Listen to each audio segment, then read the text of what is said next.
And I want to get right to Cecile Parrish, urban farmer. Born and raised in San Antonio, her family's gardens. She was enchanted by the magic she found there. Pursued an environmental science and sustainable agricultural degree at Warren Wilson College, which is centered around the 300-acre diversified farm in Asheville, North Carolina. She has worked on farms around the country for the past 8 years, is also a certified, is this correct, master beekeeper? That is cool. And has worked on farms and moved back to San Antonio then in 2016 to work for the Idea Public Schools as their farm coordinator. And here she started and now manages a 3-acre urban farm and recently launched, and I know this will get the attention of a lot of you, a hydroponic farm for the district, Rivard, a hydroponic farm for the district, and she can explain to the younger people what that might be. Cecile Parrish, urban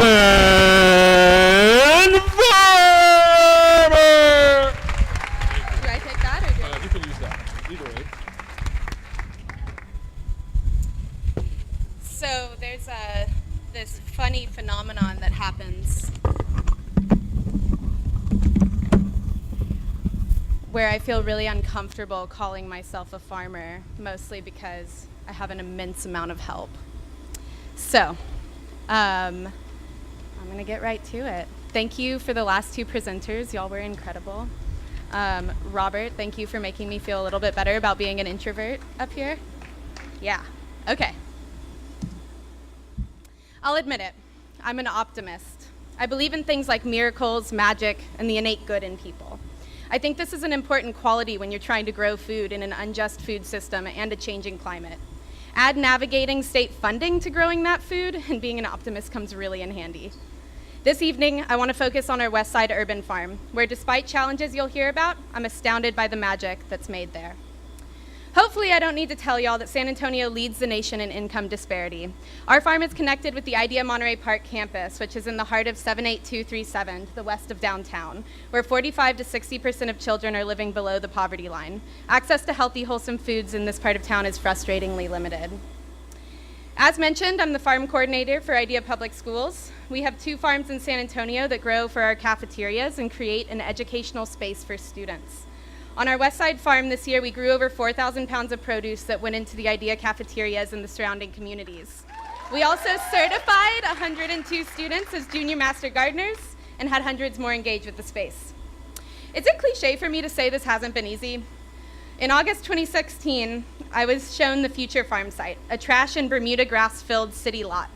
When I returned a couple days later, a massive miscommunication had occurred and 2,000 cubic yards of caliche fill dirt had been dumped where the farm was supposed to begin. If compaction wasn't an issue, it certainly was now. Since hauling the dirt off was going to cost more than my annual budget, I found a guy on Craigslist with a dozer willing to come push the pile off the farm boundary. He also had rippers on the back of the dozer and helped me crack some of the compaction below. After 4 days of work, he came up to me shaking his head. "Honey, good luck turning this into a farm. You have a parking lot." I soon found out the entire property had been a fill dumping site for decades. Rather than rich biotic topsoil, we had at least 10 feet of compacted clay so heavy with mineral that when wet, it resembles cement and enough rock mixed in to build multiple castles. I came up with a new plan for building beds, and the first year we grew cucumbers, carrots, and watermelon, but the weed pressure was intense. A quick note on using empty lots for farms. The process and cost of permitting is enough to turn even the most optimistic farmers away from considering it.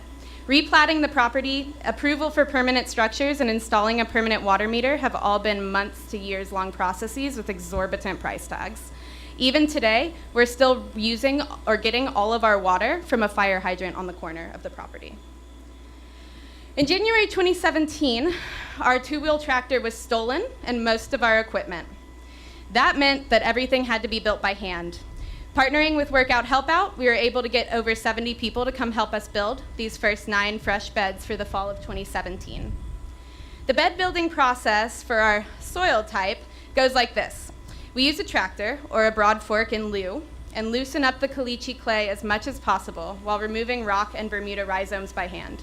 We then string out our beds and walkways and use hose to move soil from the designated walkways into the beds. Then we take buckets and wheelbarrows and move 12 inches of compost over the entirety of the bed. This process is time-consuming. But all vegetative life thrives in soil that is made up of intricate relationships between geology, microorganisms, fungi, and roots, the biotic components being what helps maintain the structure that allows for air and water holding capacity. In a sense, what we are struggling with at Monterey Park is working with dirt that was dug up from a geologic layer. It's all mineral and rock and lacking in the biota that the roots need. You can see that by adding the necessary compost and organic matter, we ended up with raised beds. Our hope is that by cultivating the raised beds and keeping the walkways heavily mulched, we'll slowly start to add that biology back. Remember those numbers I listed earlier? 4,000 pounds of produce grown, hundreds of students engaged? None of that would have been possible without Torin Metz coming to work full-time at the Monterey Park Farm in 2017. He's not only been a source of deep knowledge and resolve, but he shares the passion for making food grow where it ostensibly should not, and I'm forever grateful for the work he pours into the space.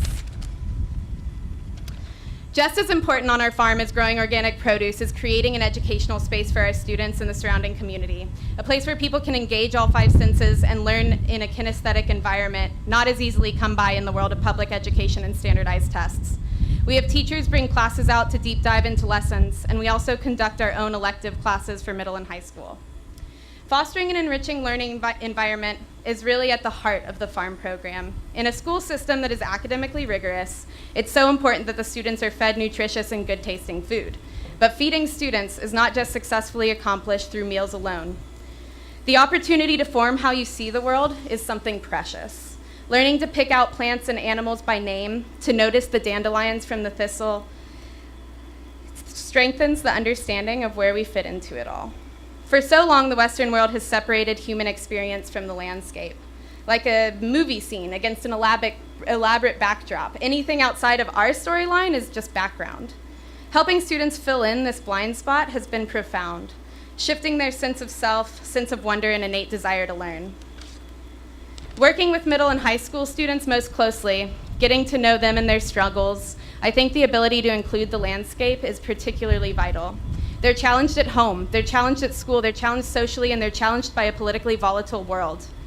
Providing a space where they can build that sense of self, enrich their understanding of relationships ancient compared to them, and see the literal fruits of their labor provides an obvious relief difficult to name, but a true relief nonetheless. I grew up around birders and remember learning a common misconception people have is to assume that fields and brush are always filled with sound, when what you're usually hearing are birds spreading the message that there's a human near. For our students, and all humans really, we make the assumption that we're invisible, unimportant, or simply alone. Meanwhile, we have an entire landscape recognizing us. It's heartwarming to realize that when we think we've snuck into spaces loud in their obliviousness to us, we've actually been beckoned in, the birds watching our every move. When I asked all of our students what they love about this farm, when I pushed them to answer deeper than learning about food or being allowed to yell, so many have said, there's just a lot of peace and love here. And I think we can all use a little bit more of that. Give it up for Cecile Parrish, who I scared off the stage. You got your cowboy boots on, farmer. Wait, here, take that. All right, a couple of quick questions. Did you always want to come back to San Antonio when you studied, sustainable agriculture? No. No, what did you want to do? And did you want to farm, like big farms? Not big farms, but I definitely wanted to travel to places where agriculture was more supported. And then I realized that I wasn't needed in those spaces. Really? Like, Yeah. What do you mean they're not looking for farmers? I think that San Antonio is lagging behind culturally in support of like a local food production. And now tell us about the permitting problems that you have, and has that changed if somebody wants to get involved in a program out here with a school? Is anyone from SAWS here? I'm sorry, from what? From SAWS. SAWS. Oh, we'll just pretend there aren't. No, the permitting aspects are also, I think, I'm just going to go off the cuff here. I think that they're really behind the times. We don't have a classification justification for somebody that wants to use an empty lot for something other than pure development, so you end up having to pay all of the same prices as a developer is. So we're looking at So it doesn't have the agricultural exemption, like in terms of taxes? No, or- that doesn't work in Bexar County with saws, no. All right, anybody here from Saws? No. For some people here trying to start this, they know caliche soil. What would you tell them about, say, if they want to start a little farm in their backyard, you can call it a farm, what do they need to do? What's easiest? Organic matter. Meaning? Meaning mulch. Mulch everything and include dead plant material. Try to mix that in with your clay as much as possible because that's going to break up the And are you actual clay. seeing some of your students want to get into farming on a larger scale? And is that now becoming more accepted than when you said you were? Yeah, absolutely. I mean, I think that one of the incredible things I didn't necessarily expect was how quickly the students would pick up on all of this and really run with it and take incredible ownership of the farm, start their own gardens. Torrin and I started way too many plants, so we had a plant sale, and we had students literally fighting over tomato plants and basil. So, And I don't know if this is possible, but sometimes there are some angel-type investors, or somebody might have an extra lot or two that's not being used. What do you see down the road, and would you be able to farm somebody's little plot if they had some extra? yeah, absolutely. I think that one of the great hidden powers in San Antonio are the amount of empty lots we have. We have the opportunity to make this city such a food-rich environment in the urban area, and the city owns a lot of those lots. So help us fill in the gaps to make those Anybody accessible. here from the city that can talk to Cecile, Parrish? Thank you very much.